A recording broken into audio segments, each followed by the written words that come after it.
cookie असोप अहम कन्नबगीदमतनिको हजिक तौरीबसे कापीब tier gas अदगी अदि हौरीब इहोसिना narco terrorist मिलिटेंस खुलाई मतिक चाना पाइबा अदुगुम्बा असोप ओरगदि लायेंगनो हाइबनेबा कुकी पीपलनी हाइबगी लायेंगनो हाइब नतेबा खुलाई मतिक चाना पाइरगा मतमजिगे चुनाब खुलाई पाइरगा इचमदा मियामदा टेरोरिस्ट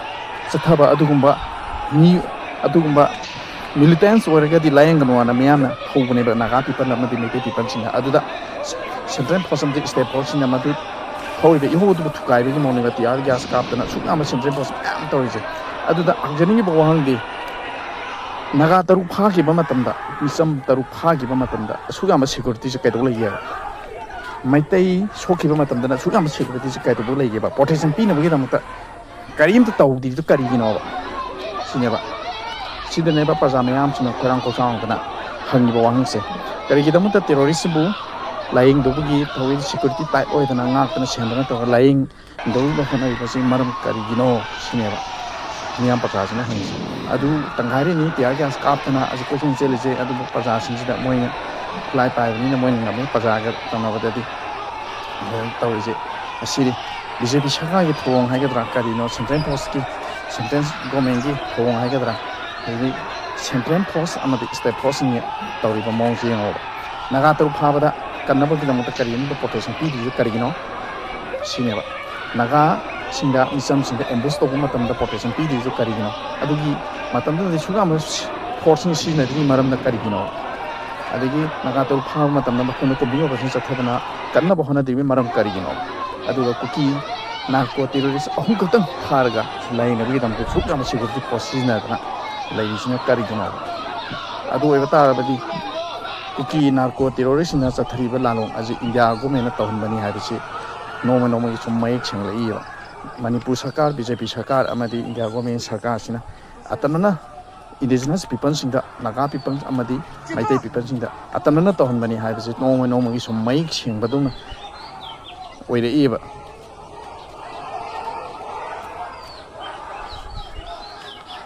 नागा पीपल अमदी मैतै पीपल सिना हारिना टेरोरिस्ट ओइदि लाइंग यारो सिदा लाइंग यारो अदुगा सेंट्रल फोर्स सिना करिगिदमक्ता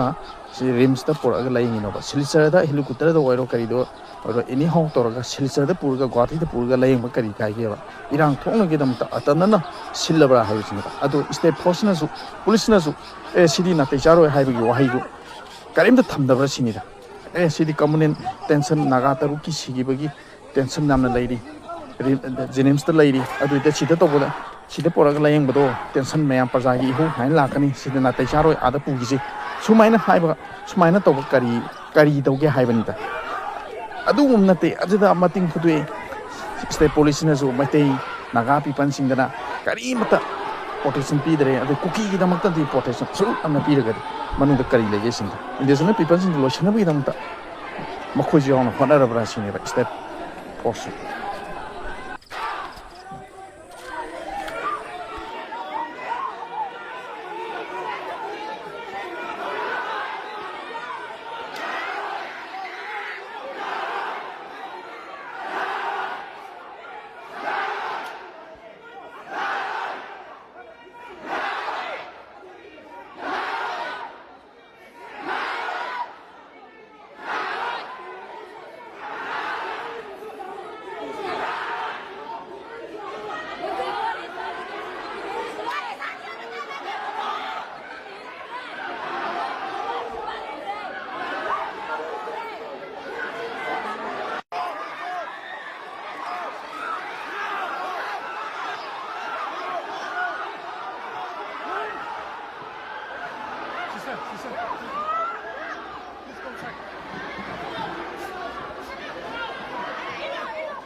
Cookie asuk po hum dugi dumuk tadi asuk am security force nga mating pudok tana tawri jeba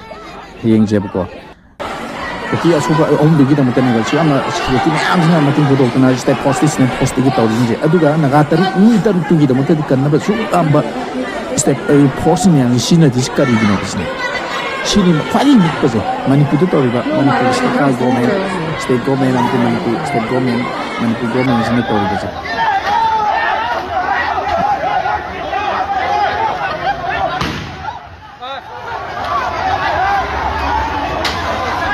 Terita Cookie that 16 ki midang ko hori be yo se Cookie lang be yawo si Cookie ahum do asok bom dalang be yawo to ko hai be ni yo state sarkar amadi state post ki mating na mathana se si ki Cookie ahum du gi ni mane tawri je Cookie ahum du gi ni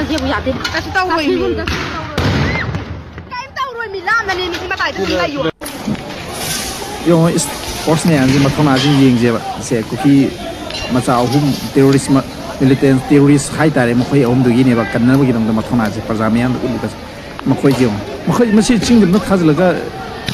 irang thoi ngam phang ji khajlaga makhoi ji mathok to holadi phagada ba adu dina tu misam parjamal chila thamaga sira moi ni misam parjal klai pai de innocent people jinga makhoi na to ki amo bom ka pen tiar gas mating phudu je nawai ma chi ji ke bani ko